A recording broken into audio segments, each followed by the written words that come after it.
پێشتر ئێمە لە فراکسیۆنی کۆمەڵی دادگەری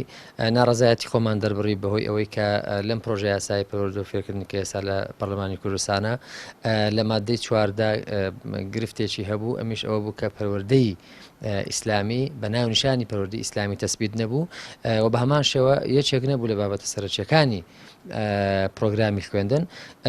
بەڵام دوای ئێوە بە هەوڵ و هیمەتی هەمولایەک ئێمە لە پەرلەمانی کوردستان گفتوگۆمانە نێو لێژنە و لە کۆبنەوەکانەوە بە هەوڵ و هیمەتی هەموو مامۆسایانی ئاینی کەسانی پسپۆر توانیمان سپاس بەخوای پەروەردگار لە مەرحەلەی یەکەمە توانیمان ئێمە پەروەردەی ئیسلامی وەکو بابەتێکی سەرەکی لە نێو پرۆگرامەکانی تری خوێندندا جێگیر بکەین. لە دوای ئەوەشە بە فەزلی خوای گەورە پەروەردەی ئیسلامی بەم ناونیشانە تەسبیت کراومایەوە کە ئەمە جێی دڵخۆشیە بەڕاستی، چونکە جێی نیگەرانی هەموو خەڵکێرەمی کوردستان بوو کە ئەم بابەتە لایەنێکی ئەهەمیەت بوو کە پەروەردەی ئیسلامی بە ناونیشانی پەروەردەی ئاین دانرابوو لە پێشووترا، کە ئەمە بەڕاستی جوودی هەمولایەکی پێوەیە و ئەمە پێمان وایە بابەتێکە بابەتێکی گرینگە، چونکە خەڵکی ئەمە مسلمانە و قبوڵی ئەوەی نەئەکرد کە ئەم بابەتە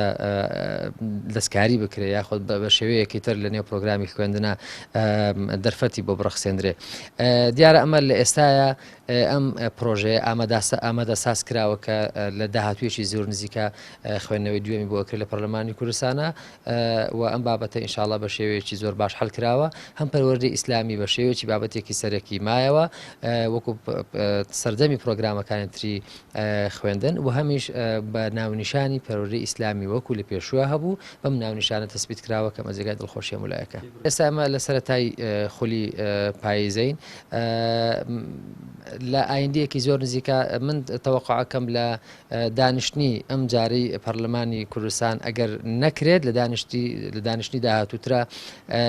ئەم پرۆژەیە ئەچێتە بواری خوێندنەوەی دووەم کە ماوەیەکی باشی